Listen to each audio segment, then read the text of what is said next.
thought I matched them up. Huh?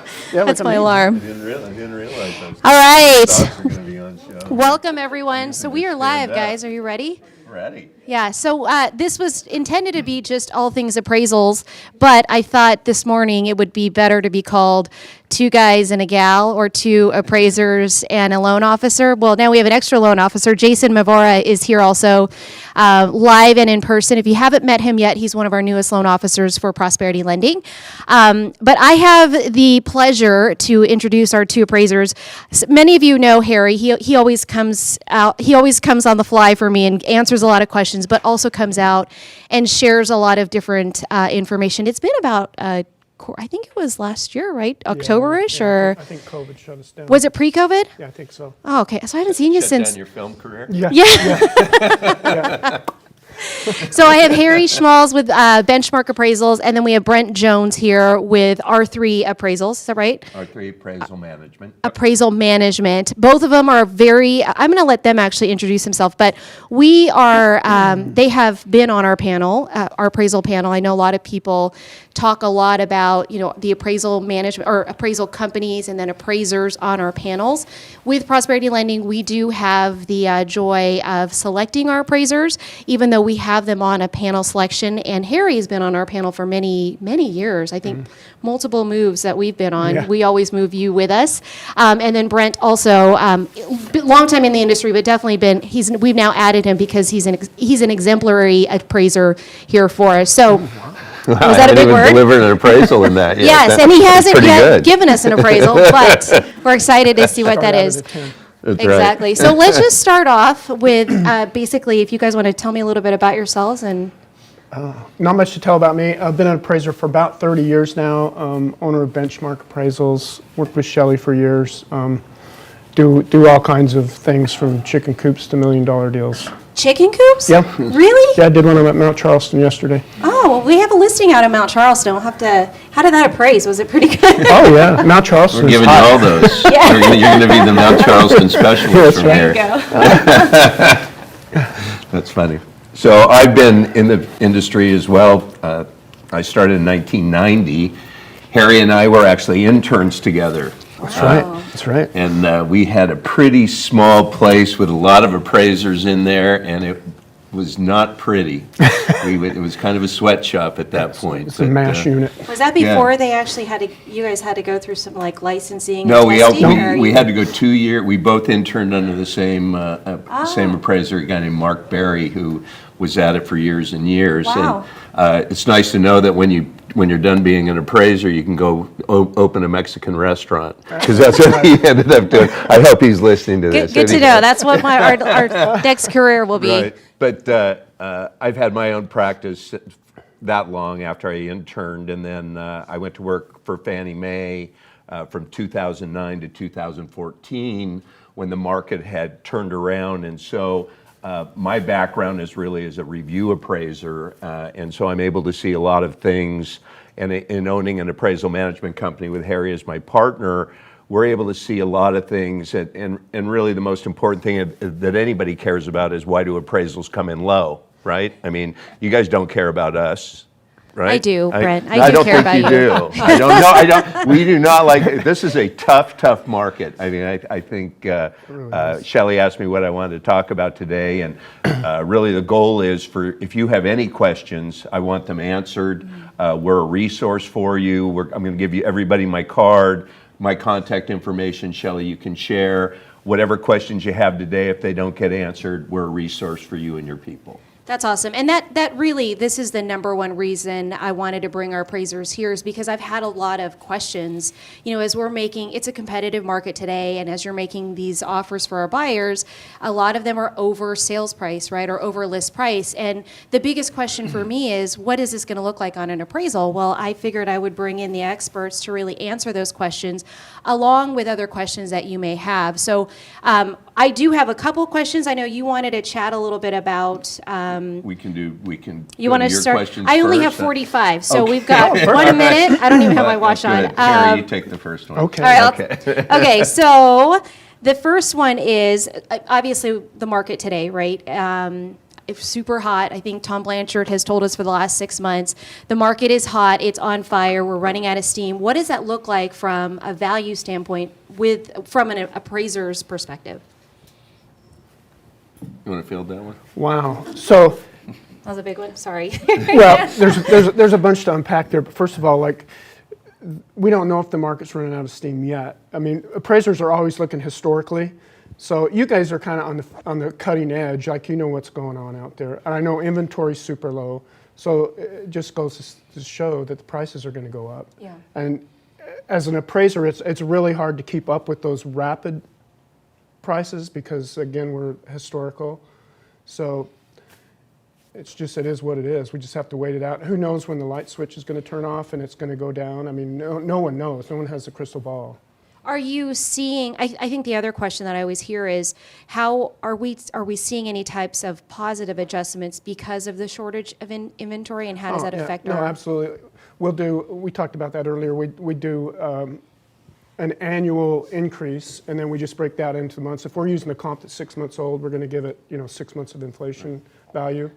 That kind of thing. And we'll do it, at least in our office, I don't know if you do it from contract date. Contract date, yeah. Which is whenever the meeting of the minds more are. reflective of the market at that time. It might close in December, but if it went under contract in September, we're giving all those 3 all months. those months. So that's the days on market that you're referencing, or from different? from when the contract's signed. Oh, start. Right, Oh, okay. so we'll take that comp and adjust it up by that annual percentage rate for the number of months that takes us up to the current day of the appraisal. Got it. And are you seeing different areas of town having a different adjustment based off of how fast they're? Absolutely, yeah. Yeah, so it's more a micro adjustment for us. We don't take the GOVAR stat at 8.9%, for the valley or whatever it is, and apply it. So if we're in Summerlin, and we're going to do it by product type also. It's not just a blanket. So we're going to do it as for comparable properties. So we're going to draw kind of a band around it. So if you have a 2,000 square foot house, we'll probably look for time adjustments anywhere from 1,700 to 2,300, depending, and then go out and like product types, 1 story to 1 story, 2 story to 2 story. We don't mix those up because there's different, obviously the 1 story homes have quite a premium compared to the 2 stories in most of these markets. And in that specific market area. Right. Like if it's in Summerlin, we're only looking in Summerlin for the appreciation factor. Correct. So what do you do in an environment like today when there's only, I think I talked to an agent, he's like, I pulled up 89144, 89135 single stories, and there were 2 homes. Yeah. Right. So how do you use that? Because typically, isn't it like 6 months of to show comps and then pendings and things like that? So I will give everybody a homework assignment, and because this is what I do every morning. I wake up, I look at areas 101 through 606, all product types, and I just look at the inventory number. And right now, today, we are close to right at 3,000. So far, the sales this month have already been over 1,700. So if you want to see what the market is doing, we really keenly focus on the supply side, okay? And so if that number starts going down below a month, starts going, we're going to see even more, look, every seller now is pretty educated that they know that this market's on fire, and everybody's proving it by listing a house at what you think is the value, and you get 10 offers. I mean, right now is probably the hardest time that I can remember being an appraiser. It's got to be crazy difficult for you guys because, number one, if you've got the property listed low, you got to consider 10 offers. If you've got a buyer who is not have a lot of cash, or their FHA or their VA, you're at an obvious disadvantage because most of the deals that we're seeing have a lot of cash going in, and they also have a lot of clauses that are saying, hey, well, the buyer will pay the difference between appraised value and contract price. Well, that's kind of code to us. we pretty much know, if everybody knows in the contract that the buyer's willing to pay the difference, pretty good idea we're not getting there. So what happens in that case? Do you because everybody says usually the target is the sales price? No. Is that not? Well, no, that's, not how we would love to say. We try not to argue. Right. Listen, the market, look, we do the same thing you guys do, okay? We pick from the same set of beans. We pull comps probably the same way, and we can talk a little bit about that as well. But the key is that, we do the same thing you do, we just do it for a different customer, okay? We do it for the bank that wants to make sure that there's enough collateral. Okay, you do it for a much tougher audience, which is the seller, the person who has that Zillow expectation, right? Zillow says, that's their Bible, and so we're not saying why not. We're going, look, if you've got a buyer and a seller, and the market's as it is, we shouldn't have to argue with it. Okay, we should be able to come at value, but if there's no data, then the bank's going to say, no, we're not going to accept it anyhow.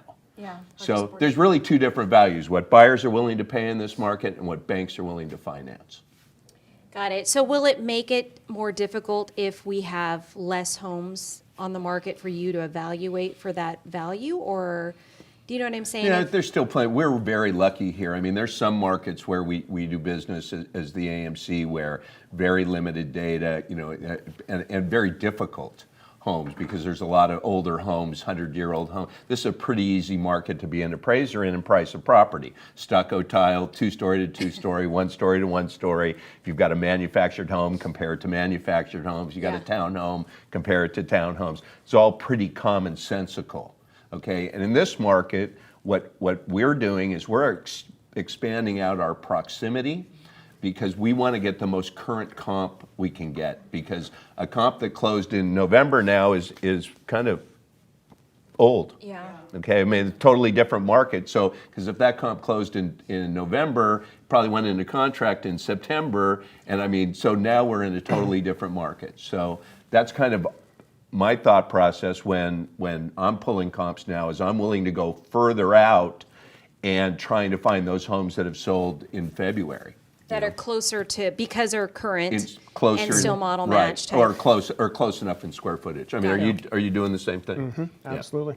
So it's not, this dollar per square foot I hear all the time, right? I hear I don't know, most of our, my agents Do I love have to. that look? Yeah. If I Take did, a deep all of a breath, sudden I Brent. go, oh, not the price per square foot. Yes, I That's the hear that. argument we get all the time from Right? agents. Yeah. Well, it makes sense to me. Why wouldn't it Right. work for you guys? Because we're all about components. Like square foot is one, and Yeah. there's pools, there's lot size, there's design, quality, all that stuff. And you Yeah. can't lump everything into, oh, it's $200 a foot every day, all day, all day. Yeah. It doesn't work. Yeah, and that's one of the biggest things that we see in terms of properties being mispriced, is that you need to understand that if we've got a 2,000 square foot home that's selling at $200 a foot, and we've got a comp at $1,800, we're not going to just go times $200 a foot for that comp, because the living area is usually around 30 to 40% of just that component. Okay, so there's some theories that say 30% for land, 30% for improvements, 30% for livable area, and that's kind of the number that we test for. So when you see a comp that's got a square footage difference, don't just take the overall price per square foot and multiply it, because we won't do that. Nope. And the other thing that I run into all the time as an argument from an agent is they'll say, well, you valued me at 200, but there's a house right down the street that sold for 225, but it's a tiny little 1-story. And when you try to explain, well, it's all about the design and the size, Yeah. Right. it's hard to get through sometimes. Yeah. I have those same challenges sometimes explaining that, right? When we're doing reconsiderations, and that's Right. probably something we'll chat about too. What about in the world of these upgrades? So honestly, I've had a conversation around, do we upgrade our house today to get a higher selling value, or some people are like, just leave it, let it go, because right now the market's so hot. Is it really making any difference if we upgrade the cabinets, countertops, flooring today versus last month or 2 months ago? Pretty much anything's just selling for top buck Right? at this point. Yeah. I mean, everybody's watched too much HGTV. So, listen, if the buyers all coming in wanting to tear down walls, they're going to put their own touches on Yeah. it. If you can get top buck for the property, is it really worth spending $15,000, $20,000 to do the baths and do the kitchen? In this market, no. Yeah. In this market, people are just, it's just about being able to get an offer accepted, right? I mean, that's today. That's where we are. What about the differences between like solar, having solar on? I get that question a lot too. Is, does solar affect it in a positive, negative way if they're leased or loaned or whatever the case may be? Is that? Are you That's guys... why I wanted you here for that one, Harry. Oh, you're the solar field the expert solar So solar leased has no value. No value. Because it's not owned. Okay. Same thing, and I've been running into lately that are financed, and they're no good until the financing is closed, Complete. right? Oh. But if they're owned outright, yeah, they give value, but never 100%. The solar salesmen are going to tell you, oh yeah, it's going to bump you Yeah. up. But the most I've seen in paired sales is around 10 or 15,000 in some nice neighborhoods, and I've seen stuff on the east side that I could almost prove that it was a negative. Really? Yeah. Wow. Well, that's good to know, because I think a lot of people think it's an extra. It's like a pool, right? Oh, yeah, yeah. Vegas, add a pool and you got it an could be extra ripped off. 30,000. If they're making payments on it and they stop making payments, they can get ripped off the roof. Yeah. That's the difference. Oh, yeah. But the problem is also the solar salespeople are telling the homeowner that this is going to increase the value of their home. Yeah. And from a marketability standpoint, yes, obviously if there's you're going to have a reduced power bill, there is some marketability factors, but from an appraisal factor, it has to be owned free and clear. And also the solar panels depreciate. So if they're an older, Yeah. there's going to be some upkeep depending on what their leases look like. I mean, each one's different, whether they're contributing to the power grid, whether they're not. I mean, but the bottom line is, as Harry said, it's usually a $5,000, $10,000 deal because most people are spending $2,500, $30,000, they're getting a $7,500 tax credit. And, we can prove that there's some benefit to it, but not anywhere near what they're paying. What about with, the next-gen homes these days? I don't even know if you call them casitas anymore, but they're ultimately like extensions, a full bedroom, a full, master kitchen, and all that everything. stuff. Yep, yep. How does that affect value today, or what do you? Well, they're accepted, and whenever I do a next-gen house, I just comp it with next-gen stuff, so Okay. so I don't have to mix and match. But Yeah. We in try not the to old make that days, you couldn't adjustment. have two kitchens, and Yeah. then, the county's changed, so. Got it. In fact, those homes, because of just the trend towards multi-generational living, if you've got a detached casita or an attached casita with a separate entrance, then guess what? Those homes seem to be selling for a lot more just because people are coming in going, oh, I'm going to have my grandparents, I'm going to have my teenagers, I'm going to have my kids back. coming back. Back from college, yeah. Yeah, that's Yes. right. There, Yeah, 'cause there- it's now online, Everybody's so coming on in. Bigger houses for sure. Well, one other thing that I've seen is RVs. Like everybody's buying these, and they have these big garages now, RV or they're building garages. these big garages. Does that affect in a positive, negative? Positive, Positive? but nowhere near what the people are spending on Yeah, these. they're Right. like Oh no, there's hundreds 100,000. No, yes. it's like another and the small vehicle house. or the RV itself is Another- exactly 500,000 for a What? good RV. Yeah. Is that what your RV costs, Harry? I don't have one. I'm not an I thought RV you were guy. a Newell RV I guy. am not an They're RV like guy. No. they're like I'm $2 a nice million. hotel. I mean, I'm a it's nice crazy hotel the amount of guy. money people spend on them. Yeah. But they're not getting the same value out of what the cost is for building those them kind up. of for those kind of accessory, and it kind of follows.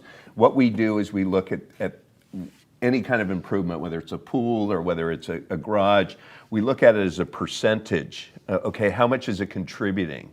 So a pool in an $800,000 house is going to contribute. So say if 8%'s the number, it's going to be a $64,000 adjustment as opposed to if it's a $300,000 home, it might be 20 to 24. So everything we do now, we have to statistically prove. In the old days, we could kind of go, oh, my professional opinion says it's this. Right. Now we actually have to statistically show what each component is worth. And so it forces us to do a better job of understanding what these improvements are really contributing. Got it. So I'm going to open it up really quick. I do have other questions, but do you guys have any questions out on the audience? Jason? Yeah, the main thing in our world is always if an appraisal comes up lower than what everybody's hoping it would be, we always tell them, write up your argument, you can rebut the Reconsideration. value, and obviously very, very few of them get switched. Kind of a two-parter. What's number one, the biggest mistake they make when they turn them in? Number two, what can they be doing better when they're trying to rebuttal? Okay. So I'm going to, just so for the audience, so Jason asked a question really around reconsideration. If an appraisal comes in low, number one is, how do you avoid them coming in low? It was, Not as much how do you limit, when you're doing the rebuttal, when you're writing When you're doing the up- rebuttal. When you're setting your comps, when you're writing up your rebuttal, what are some things that you see that are most common that are like, yeah, that has nothing to do with anything? okay. So what to do when you're providing the rebuttal to the lender, and then the second question was, And what could they be doing that you don't see very often that they could be doing, going, if you would have presented it this way, you Okay. probably would have had a shot. what other ways could you do it so that it is a successful reconsideration? So it's funny because probably 9 out of 10 reconsiderations fail. I mean, they're really, appraisers aren't, very good at being wrong. Okay, I know that's a surprise. Who is? I'd say the first thing is that when you are writing it, you don't want to be confrontational. I know you want to say, hey, the appraiser's an idiot. I get it, but as nice as you can be, as respectfully, as you can be, helping, coming back to the appraiser and saying, look, I understand this is a unicorn property, or this is a property that didn't easily comp out, and here's what I used to price the property that I did not see in the report. Okay, so usually the reconsideration comes from the listing and the buyer. So you can talk in those terms as to how you priced the property and why you included them in the report.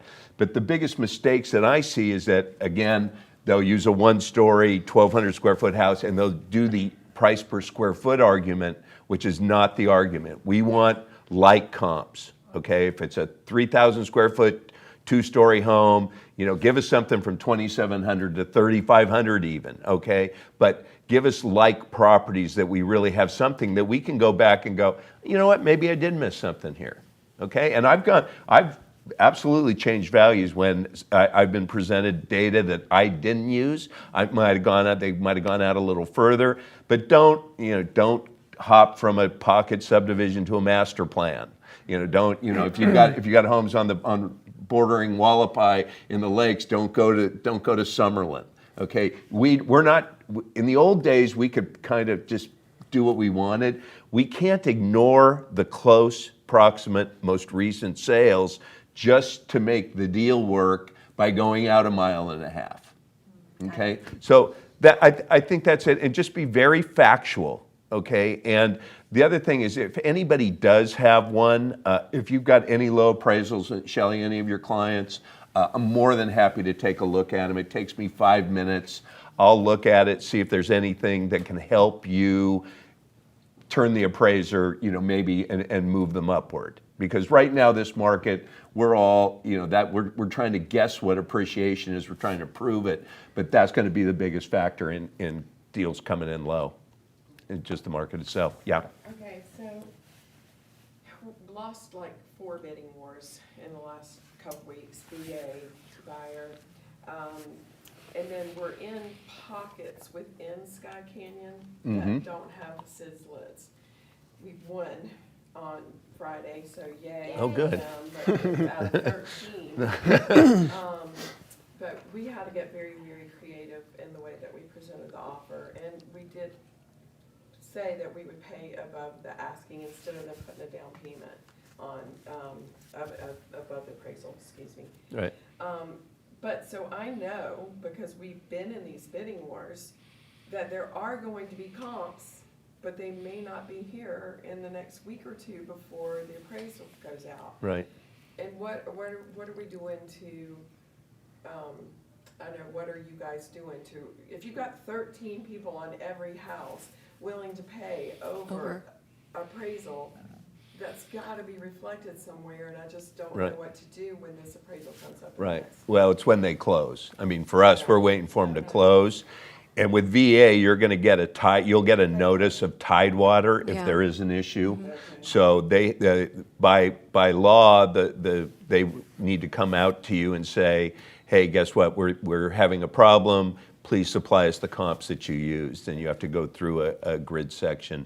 But until you hear something, don't. But how far out can I go? Because this is all, Sky Canyon's a big area, but there are several pockets and neighborhoods without Right. the SIDS in there. And that, to me, would be more comparable to the rest of the Right. master plan. And what we're So- going to look at, like I said, is the most proximate, the most similar, and the ones that have closed the most recently.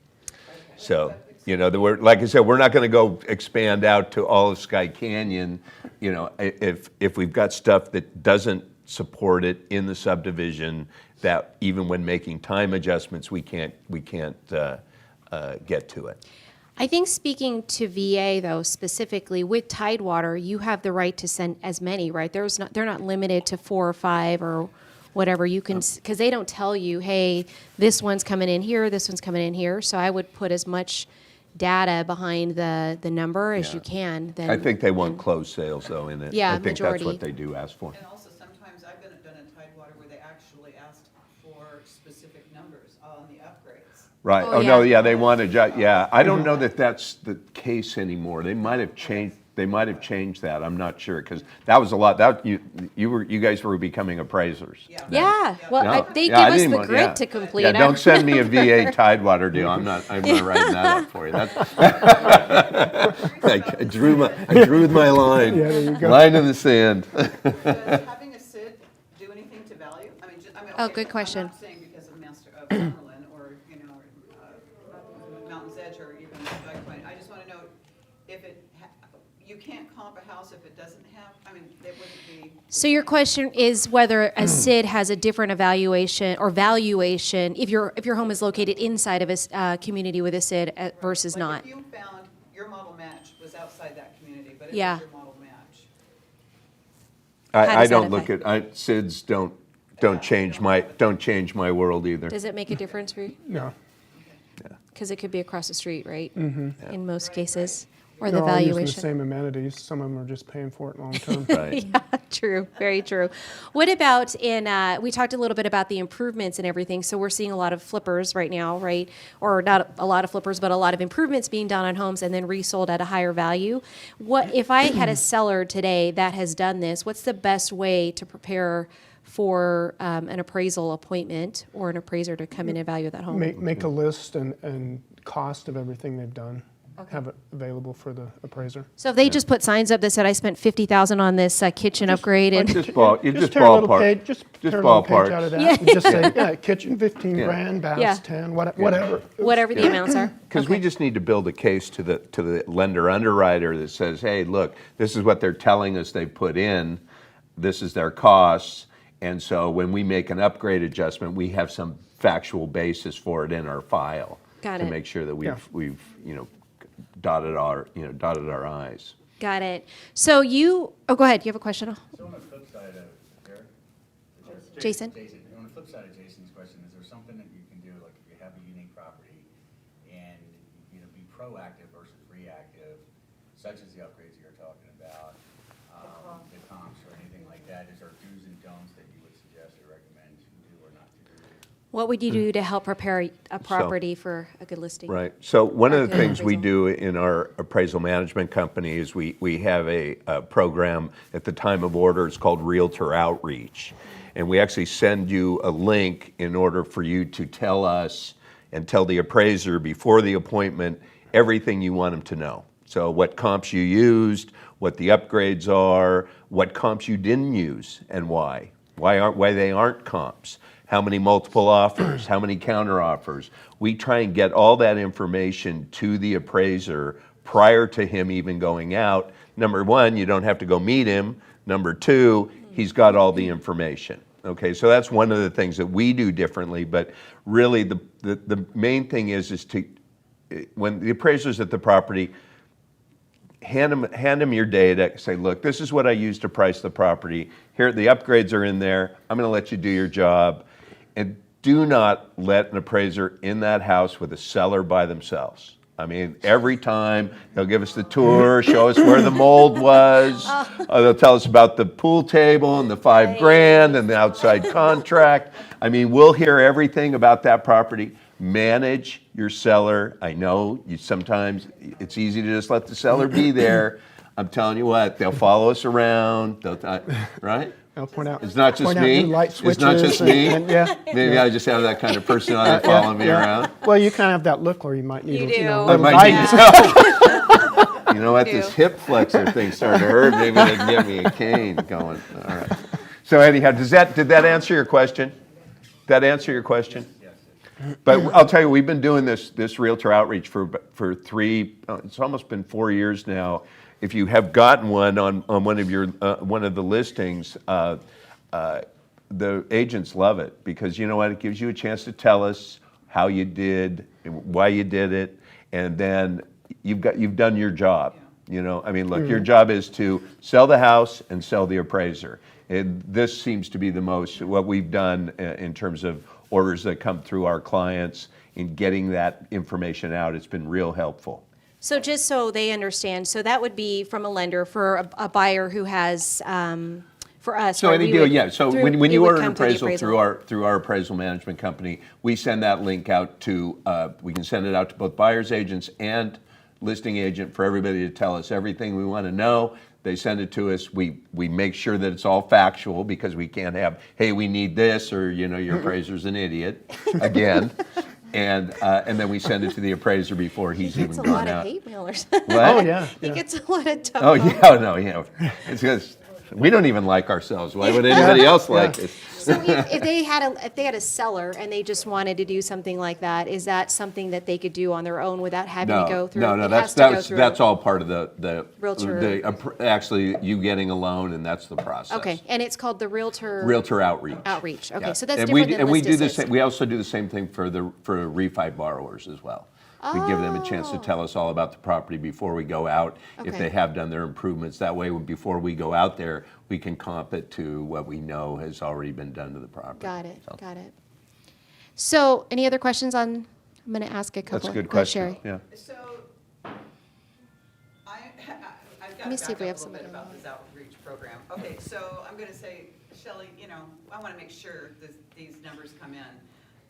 Contact you at Realtor Outreach. No, it's all part of an actual buyer that is brought to Shelley doing the loan when appraisal is ordered for that specific property. Okay, and So it's not a service we do for yeah. No, it's strictly for loans that are in process. Yeah. So you have a buyer who comes to us. We order through an AMC, which then selects the appraisers on the panel. But their AMC specifically has this Realtor Right. Outreach. When we send it out. Yeah, that goes out, which I think is great, right? Benchmark needs it too, Gary. Well, Benchmark's part of it. I'm just. So both of them are, Subgroup. owners of the AMC, but individual appraisers of their own companies, but together as an Correct. AMC. That was confusing, huh? Even for me. Really? We're still dating after these you're- 15 years.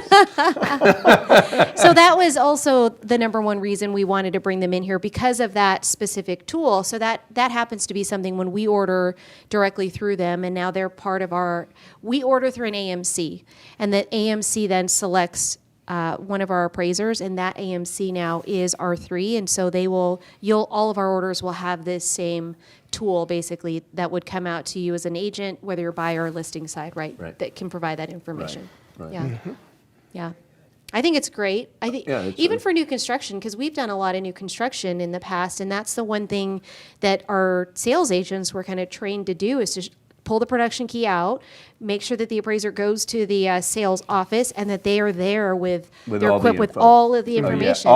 All the builders now have a pretty streamlined process Yeah. to getting us the comps they Yeah. want us to have. So Yeah. Yeah. Which it should be the same with your listings as well. Right. If you and want. it's the same with a flip. Yeah, I mean, especially with and we're talking about a flip property where you've done, it's obviously going to be setting the high end of the market. We need all the information we can get in terms of what was put into it.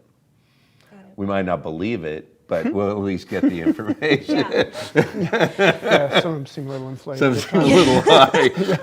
I Wait, could've- that carpet wasn't $50,000? No, I think it was. I don't know. I didn't say that. Again, So- we're being videoed here. Right. We're not live, just on YouTube. And I only have 2 followers, my husband and my daughter, so you guys are totally I should have fine. got my parents to feed. So with regards to contracts, because I'm sure you see more than, us as far as contracts with other agents that are out there, what do you see, like on these contracts that are coming through as offers that have been accepted, what are you seeing that's changed in the last few months from, used to be seller concessions were on there, but I'm sure you're no longer seeing that. Are you seeing like owner title policy, transfer tax now being paid by buyers?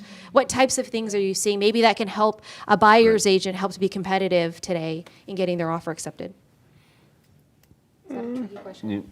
No, I mean, it has changed. I mean, seller concession, nobody needs to give anything to anybody at this Right. point. Yeah. I mean, I'm seeing now that the biggest thing is where the buyers, as we're willing to pay over appraised value by this amount, and also putting an escalation clause in saying, we'll be willing to go $500 over the highest bid that you get. You want to be the last person. That's illegal. Well, we're seeing.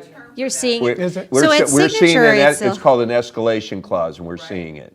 you are seeing it in the contracts here? We're not supposed Wow. to, that's like a biggie with. If Janet Carpenter is watching in the Summerlin Yeah. office, it's not happening here. wasn't And a you can signature. It attest by wasn't a all of the signature. agents. No, Good to know. Yeah, no, Yeah. and so, it's just so competitive. Obviously, the offers that are being considered are going to be the people with the most cash. I'm seeing where people, want to know what the people do. Are they going to be impacted? Right. Or they'll know what the buyer does. Oh yeah, he's a fireman. They knew more about the buyer now because in going through all these offers, they're trying to get and buyers agents are writing letters. I mean, they have family members going to the houses. I mean, it's milk and cookies. Housing is that should be a problem, shouldn't it? I'm not that. I don't. He's not the one accepting the offers. He Yeah. just gets to appraise them. I'm telling you what, and as you watch that, as you do your homework every night now or every day and look at those inventory levels, if they start going down to 2,000 homes, if we see another 1,000 home drop, and we're coming into the summer, it could be bedlam. It could get really hard. I mean, it could get really hard for all of us because the goal is, how do you get somebody to sell their house? Well, it's pretty hard to get them to sell their house when they can't buy, when there's just have to build there's more nothing, they can't buy another one.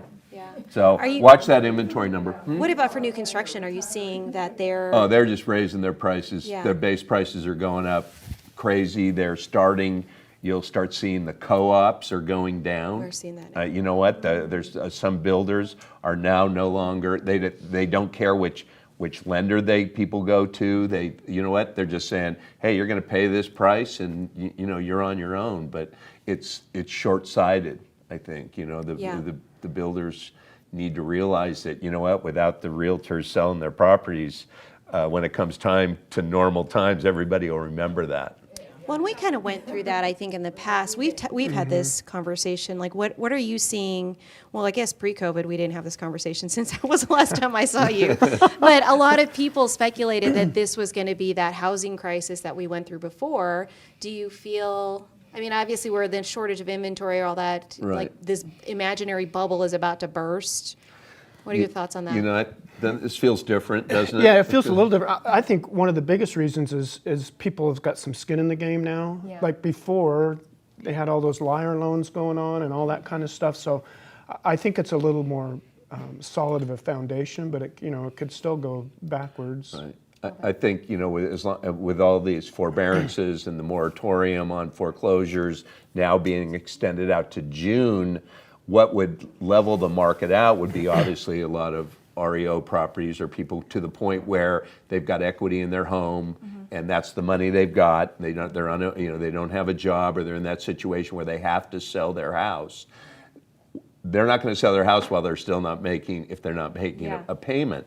So there's going to be this overhang if it's June, and then if they do get foreclosed on, or they go, short sales shouldn't be because of all the equity, we could be another 18 months to 2 years out before that inventory actually hits. Yeah. So it's there, everybody knows it's there, you know, I mean, they said, I think 6% of the housing stock right now is in some form of forbearance, and so obviously that'll have an impact, but when that is going to be anybody's guess, and how aggressive the agencies will be in pursuing modifications and all of that. They learned their lesson last time. You know what? You foreclose on a home, you take the whole neighborhood. That becomes the Yeah, new comp right. for the neighborhood. So, you know, they might not be so quick to do it this That's what time. I was thinking. Yeah. Yeah, it may not be a factor at all. Something's gonna. There solve already them and are. crash. They just can't let it. Well, all of this wasn't brought on by greed. You know, Yeah. you know, Or it was, 10 yes. then it was greed. You know what? Yeah. This is a, you know, horrible circumstance that, you know, none of us have been in this movie before. And you know, look, in February, if anybody would have said we'd have had this market, I'd have said, you're nuts. I thought I was going on vacation this year. Yeah, me too. You haven't gone on vacation I have since- not no? gone on vacation. Because of the pandemic, or That's just? right, that's it. Because it's been so busy. Yeah, That and nowhere to Yes, go. Beta.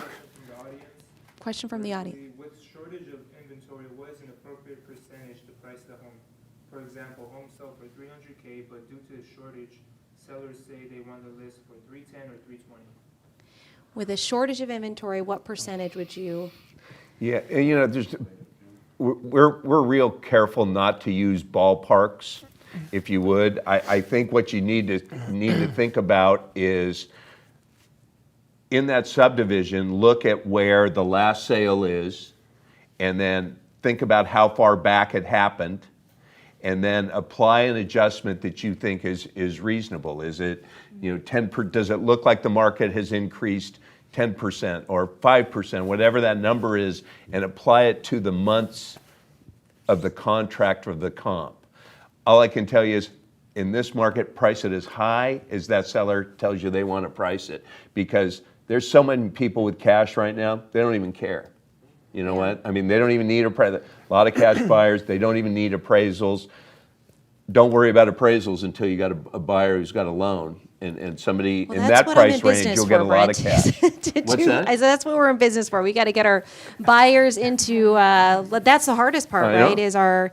And I think that's the piece that we're seeing with the cash buyers coming in from California or wherever, because they're being, I mean, to your point, 13 deals, and somebody finally chose a VA borrower, because I think that was our conversation was, you know, that too, being a VA borrower, a lot of people are, I don't know why, there's just this misnomer that they're going to be a difficult transaction, and so they kind of get put on the bottom of the stack, you know what I mean, Right. as far as the offers are concerned. But I think that's the biggest challenge that we're all facing today is how do we combat. Never a cash buyer, which I just. That's thought awesome. We were not going to. at Yeah. all. There was just no way. But, yeah, that's what I'm running into in the last month is cash buyers are winning, which that is definitely going to increase the value. Yeah. When they close, but the Right. problem is, what do we do between now and then? Yeah. So, You know, I mean, the only thing you can do and is you know, manage when the appraisal is ordered. If you know there are comps that are going to be happening, and you can call the agent and go, are we close to what list price was? And you know they're going to be happening, hold the lender off, say, look, we don't want to order the appraisal yet. We'll extend escrow. We'll do, you know, you've got to manage that transaction. And the same on the flip side is that we see a lot of value issues because from the time you went to contract, one just closed in the middle and now becomes the best comp. Yep. And if it's lower, now all of a sudden the appraiser's got to figure out, you know, that's the we best have that? comp now. So you've got to be proactive on both sides of that, whether you've got the deal and you're concerned about value, or if you're not, you're just concerned about trying to get that other. so how far at proximity-wise on my search for Would you go? comps can I go that you'll look? You know, again, if I've got close comps, I'm not just going to ignore them Right. to find the ones. But if there's a reason Uh, to my- explain the Our job is to find 3 sold comps. We'll go as far as we need to find the best 3 solds. 3 sold comps. Cool. Did you have a question? No, I just want to say, you really gotta be creative Be creative. in this market. I basically tell my buyers, write a letter. Yeah. You know, when they're so in love with this property, it has to come from the heart. You know. Yeah. And sometimes that affects the seller. Sure. Because I've been on that side, you know, and I read the letter saying, oh, you know, I want to see my grandchildren opening their presents, you know, that touches their heart, you know. You never Yeah. know. I think some of that does go again. I mean, I think we've all taught about, I mean, what do they call them? The love letters, that those are becoming, Even, didn't we, Yeah. is there an ethical issue that The we're not housing- supposed to do that anymore? yeah. Some people, you have to ask Janet. I did ask Janet, and she said that so long as you focus on the house and not Your the personal, description of yourself. Right, You know, right, or, Yeah. you know, not that I get everybody to have You guys get the babies. appraisal and the contracts Yeah, coming we in. we so don't see the you're- love Yeah, letters. we- Hopefully You don't. they're- You're like, you hopefully just they're get not the- attached as an addendum. Although I have heard from agents when they pay too much that their clients just love the house and have to have it. And they just have to have Have it, to right? have it. Have to And have they know that though, right? That they're coming in and that's, my clients write letters. that's it. Yeah, One more thing. yeah. Can you talk about like acre properties? Because those are so hard. to Large, enforce. Yeah. so larger lots is what you're saying, like over an acre? Or horse properties? They're so hard to, Oh, yeah, to find like properties. comparison, they don't sell like, since they're acre properties and the distance is so far. Yeah. Between each other, and you don't see as much sales like you would in a normal tract. Right. Yeah. Development. Yeah, so the question is, how do you treat these larger or unique properties, really, right? But specific to larger lots where you've got acre plus and maybe horse property, if they're not all in one little area, how are you actually evaluating that?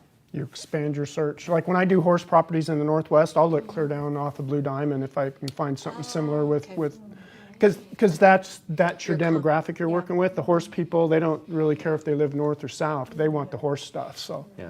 Got it. And so we try not to making an adjustment for, the upgraded sand in the arena and yeah. and the stables and the walkers and all of that. We try not to, we're not that good. I mean, there's not we don't know, so we try and find comps that have that same kind of facility because it's really expensive. I mean, that stuff's really expensive. So, and on acres, again, if it's a half acre, we're going to try and find half acres. If it's an acre property, we're going to try and find acres, but we would use half acres if we can't find that. But again, you get a 2 acre, something like that, it's a whole different animal because if it's just dirt, then it's money that people are going to have to spend to landscape it. Okay, I mean, you try and put landscaping in one of those big lots, it does get spendy. So again, try and just compare to like properties, but that acreage will be the main thrust of your search. That answer that? Okay, good. Good question. So I had a specific question from an agent that they had asked. So they're looking at, and I think this might have actually been answered, but they're looking at submitting an offer, and they were concerned about value. So of course they were going to look to go over list price, but then they were talking about perhaps just taking the customaries, which is like your seller transfer tax, or instead of the seller paying transfer tax and owner title policy, that net out to be about the same difference of them submitting an offer that was $5,000 over. Right. What would you suggest in that specific case if if there's issue with value? Are you seeing that most people are taking the seller's fees and putting them on a buyer's side to net out the same, or Do both. do both? Really? I Okay. mean, throw the kitchen sink at it. Got it. Because so many homes are coming soon. Yeah. And by the time they show, you've got 7, 8 people lined up. I mean, it's bedlam right now. Yeah. So I mean, any amount of money you can throw at the problem that makes sense for the buyer to get the property and to distinguish yourself from every other offer. Go for That's that. what you got to do. Yeah. Cool. Yeah. Any other questions? Do we have anything on the virtual side, Beta? Yes, when pulling comps, what gets prioritized? Do you start with square footage and last with lot size? You want to go comp pull 101? What I do when I pull comps is I look at the subject and whatever I think is the main driver. It may be square footage on one, it may be acreage on the other, it may be even a pool in a weird neighborhood or whatever. That's what I look for first, and then I just expand from there. So there's not really a checklist. You're just going off of really the best feature of the home and then using that as the number one thing to compare it to with the other Yeah, properties. I call it a driver. I mean, there's a million Driver, words right. for Yeah. it, but like in a really controlled neighborhood like Summerlin, it's probably just always going to be design and square footage. Right. And so, I use 15% as kind of my go-to range. So on a 2,000 square foot house, I'll look at 1,700 to 2,300. If it's a one-story, I'll go one story to one story. If it does have a pool, then I'm going to try and find 3 pool comps. So I will go out further because I don't want to have to make that adjustment. Yeah. If it's been updated, then I'm going to try and find updated properties. But again, if you're in Summerlin and you got a 10,000 square foot lot, you're not going to be doing that home justice unless you're finding homes that have that kind of premium already baked in, because big lots in Summerlin now are Premium. just so, yeah. Good. I hope that answered it. What about adjustments? Like, Adjustments. So full bath, half bath, 3-car garage, 4-car, or 2-car. What is there something that we have or can reference to kind of gauge? Is there a square footage? template Yeah. on? Off by you do 50%. Cheat sheet. Yeah. Yeah, Fair? because we have to solve for that now by micro market. It's really common sense. Okay, so if we've got a property that's got a 3-car garage and I've got a comp that's 2-car garage, I'm thinking that the homes are exactly the same, and I look at it and go, how much would I pay for that 3-car garage? Okay. On a $300,000 home, it's going to be a lot less than it would be on a $700,000 home. So think about percentage and contribution of value. Is it 5,000? Is it 10,000? Look, I've made $1 million properties. How much is the garage worth? Oh, yeah, 20, 25, Yeah, even more sometimes. Right. So just think common sense, and that's kind of what we do. How much is an extra bedroom worth? How much is an extra bath worth? How much does it cover? And think about what the cost of that was. A detached garage, how much did they spend? How much is it, how much would you pay for it? And that's what we do, and then we have to prove it. So like on a pool, like you just mentioned, a $300,000 home and an $800,000 home. Right, Yeah. More value. right. So I try Hopefully and- the pool's designed a little bit differently from a $800,000 home Yeah, to a oh, no. $300,000. Well, and the pool in the $800,000 house probably has another 100,000 in Yes. hardscapes and Yeah. and landscapes and all sorts of design amenities. But I test 8% I start at 8% and then I pull the data and I see where it goes, and it could be 6% to 10%. And again, it all depends on what the other landscape feature is, because we can adjust for those as well. So again, common sense, and look at your neighborhood. Try and find the comp that has that feature, so you don't have to make that adjustment. Would something like being adjacent to a park help to Location. increase? Location and view. It's obviously it's beneficial in some ways, but then in other ways that people don't want somebody to have easy access to their backyard. If it's a busy street, obviously, if you're backing Charleston, we're probably not going to, we're going to take some value away for it. So again, common sense, livability, any kind of road noise, always deduct for that. Any kind of, obviously golf course, city strip view. Again, try and find that comp that's got that, so you don't have to try and figure that out.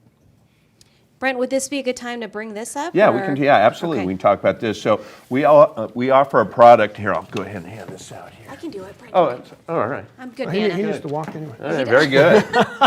So this is a product we called R3 List Assist. It's actually an automated value that you can use for a couple things. Obviously, you get Zillowed all the time. They've got a value in Zillow. What we've done is we use this report to quality control the appraisals that come through. And what it gives you is it gives you a range of value. It gives you 5 most likely sales that are going to get picked up by the computer. It also gives you the 5 active listings that are going to be picked up in most any appraisal and or underwriting tool. So this particular home here was actually one that we sold. It was highly upgraded. We'd spent a bunch of money. We got a sale. It's $570,000. But there were comps, as you'll see in here, there were comps in the 460s and 500s.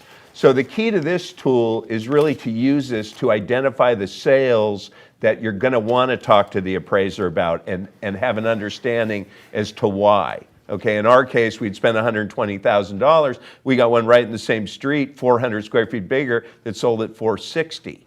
So we had to educate that appraiser as to why our house was worth what it was worth. So this tool, you can text Shelley. She can we get it to you in about 4 to 5 hours. If you're getting ready to go on a listing appointment and you just want to see where we sit, you think Zillow's high, if you're going to get ready to make an offer and you want to see anything we can do to help you kind of see what the appraiser and the underwriter and the appraisal management sees before you write the offer or have an appraisal done, that's what this is for. There's no cost to it. Obviously, it's a tool for us to be a resource for Shelley and for her to be a resource for you, because that's why we're here, is so she gets everything. We want her to get all the work. For Jason and I. Through it. I'm going right now to a showing. She's going to want to make an offer. What would be my next step on? Your next step would be to text Shelley the address with the zip code. She would text us. We'd get it over to you in the next 3 to 4 hours. So this is specifically called list assist, right? Right, yep. Yeah, so that you would just say, I need a list assist report on this, and then with the address information. And I think the biggest thing that I caught from that is, the comps are on here that they would use as an appraiser, right? We all ask, like, what would be the right adjustment? How does this value? You see it here as to what they would typically use for the appraisal. But you would then know, okay, well, they put in $100,000 of upgrades, right? List out the different things that you have as an upgrade, right. or also know that, hey, I looked at Coyote Hills and it was 465, but here's the main difference between this 465 versus this. Maybe it's a different upgrade, a feature, whatever the case may be. It's to help educate the appraiser, also your seller, if they need to see it. And it's it's a automated value tool. If they were great all the time, you know what, they wouldn't need any of us. You guys do, it doesn't replace your CMA. Yeah. It just helps you double check to see what the computers are spitting out, and they're very proximate comps, so you can see the deals, the comps that may submarine what you're trying to accomplish with your listing or with what your offer to purchase is. So it's good advanced information. Look, is it perfect? No. Anything from a computer, they may pick up one story versus two. You got to look at the data, but again, the ranges are going to be pretty close, but for the most part, the comps in there, look at them, they're going to match up pretty much to what you guys pulled in your CMAs. Yeah? How much weight are you guys giving to supply and demand right now? Because the upgrades, throw them out the window, man. If it's under 280K, 30 offers, period. It's just, you have to write something to get accepted. And an appraiser would have, the inventory is just, does that go over let's say the highest sold in the neighborhood, it's the same model match, it's 7K below, and this one doesn't have many upgrades, just average. But just to get accepted, you have to be up there. Absolutely. Do you guys take that into account? As much as possible by reconciling to the high end of the range and making time adjustments from the time, from an older comp, and being able to factor in that appreciation. But we can't, the banks they want collateral. That's what they're trying. And so this market is, we're just calling it stupid right now, because it is. It's just stupid. And now the stuff we're seeing, people willing to pay $30,000, $40,000 over appraisal. And I said it earlier, there's two values now. There's the value that a buyer is willing to pay for a house, and there's a value that the bank is willing to finance and the appraiser to appraise it at. So you're going to see a lot more value issues over the next, you'll see more value issues over the next 30 to 90 days than we've probably ever seen. So when you add that inflation inflation rate that you say, That- is there a percentage or something that I can kind of have in my head? You know, there's no ballparks because we're doing it by master plan, where we are, and those numbers can be, I mean, we can see 6% appreciation, we can see 13% appreciation. So again, you do your statistics in the MLS for that area. What is it, Spark, InfoSpark, is that what it is? I don't use it, I don't so. either, I don't either. But there's a tool in your MLS, if, you know, pull your data around it and just check at the median price increases and then see what that factor is. Good question, though. This is a super hard market for us to appraise in, as it is for everybody else. And to Like submit she offers. said, with the inflation, I read a stat that 25% of all the dollars ever printed were printed in the last year. Of all in history, in 1 year. And then house prices, stock market. Which isn't crazy. And then It's a they're whole like, nother oh, show, a whole nother meeting, Dan. I said that's a whole nother meeting for us, is our but inflationary. the- It I mean, is. how's the appraiser take it into account too? I Yeah. mean, Hey, we're reconciling high, calling the markets increasing and trying to be, you know, as optimistic as possible. crazy, So, We've Yeah. got an internet question. crazy. We have an internet, go ahead. They get a copy of that tool. Oh, so the list assist side of it is just text any of our prosperity lending loan officers. So Jason, who's actually here, or myself, Gabby, Myra, Tony, Bev, put in list assist, and they will forward that over to did you Brent. email that to everybody yet? No, I can Okay. I can put this. No, Yeah. I'll put the list assist piece, your contact information for Yeah, both of that'd you. be great. And you know, they are also a wealth of resource when it comes to just questions about homes. Like I get a lot of questions about, hey, for FHA, there's, you know, this going on with the house, and Harry will respond and say, don't worry about this, but this is an issue, or, you know, just random things. They are a great resource for that, as well as if you've got a seller who needs an appraisal, just outside of doing financing for a buyer, they also can do those for your sellers as well. Yeah. But And I'll offer this again, if you get an appraisal that comes in low and you want a second set of eyes on it, I'm more than happy to take a peek at it. will you do my reconsiderations for me? You know what, I will help you craft your reconsideration. Awesome, yes. Anything else? No, that's it. Okay, Do you guys good. have any questions? Any other questions made on the virtual side? We're all good. So I just really want to thank you both. No, it's fun. Hopefully it's sooner than pre-pandemic that we see each other again. Anytime. Yeah, and, you know, we can, if people want to get more in the weeds on this and what we do, we'll do smaller groups, help you, you know, we can actually go through models where you see the adjustment process and all of that, anything to help you, you know, Get better knowledge. be as much of a resource for them. I appreciate that. That's awesome. So we'll set up another class then. We'll have you guys come in and do more on the specifics.